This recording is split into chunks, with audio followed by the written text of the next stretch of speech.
പ്രഭാവതി ജീവനൊടുക്കുന്നു. അവസാനമായി ഒരു നോക്ക് കാണാൻ കഴിയാതെ നന്ദൻ.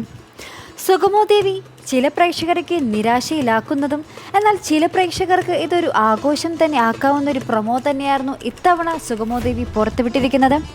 വേറൊന്നുമല്ല, നമ്മുടെ പ്രഭാവതി അവസാന എപ്പിസോഡിലെല്ലാം നാം കണ്ടു കാണും. തലകുനിക്കാനാവാതെ, ആരുടെ മുന്നിൽ എന്താ പറയുക, തോറ്റു നിൽക്കാനാവാതെ പ്രഭാവതി സ്വന്തം ജീവനൊടുക്കാൻ പോകുന്ന ഒരു രംഗം തന്നെയാണ് കഴിഞ്ഞ ദിവസം നാം എല്ലാം എപ്പിസോഡിൽ കണ്ടത്. നന്ദൻ്റെയും ദേവിയുടെയും ഒരു വിധിയെടുത്ത്, പ്രേക്ഷകർ കാത്തിരുന്ന ആ ഒരു വിധിയെടുത്ത് നടക്കാൻ പോകുന്നു എന്ന് വേണമെങ്കിൽ പറയാം.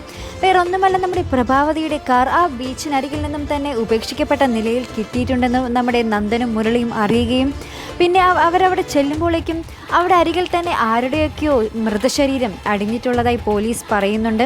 ആ സമയം നമ്മുടെ മുരളി പോയി നോക്കുകയും ഞെട്ടിത്തെറിച്ച ആ മൃതശരീരം നോക്കി നമ്മുടെ നന്ദനെയും നോക്കുന്ന ഒരു രംഗം തന്നെയാണ് നമ്മുടെ പ്രൊമോയിൽ കാണുന്നത്.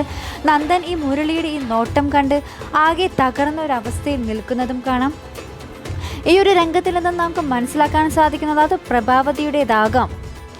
ഇനി അവിടെയും ട്വിസ്റ്റുകൾ ഉണ്ടാകുമോ എന്നുള്ളത് നമുക്ക് ഇന്നത്തെ എപ്പിസോഡിൽ നിന്ന് എന്തായാലും മനസ്സിലാകും.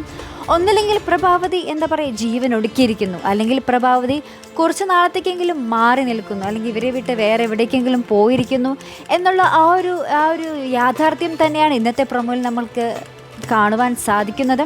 അപ്പോൾ എന്തായാലും ഇനി നമ്മുടെ പ്രഭാവതിയുടെ അഭാവത്തിൽ നന്ദനും ദേവിയും പുതുജീവിതത്തിലേക്ക് കടക്കുമോ എന്നുള്ളതൊക്കെ നമുക്ക് കണ്ടു തന്നെ അറിയേണ്ടതുണ്ട്. അതിനായി കാത്തിരുന്ന് കാണാം. ഇതുപോലുള്ള പ്രൊമോ റിവ്യൂസിനും എപ്പിസോഡ് റിവ്യൂസിനുമൊക്കെ നിങ്ങൾ മറക്കാതെ ചാനൽ സബ്സ്ക്രൈബ് ചെയ്യുക. അടുത്തൊരു വീഡിയോയുമായി വരുന്നത് വരേക്കും ബൈ.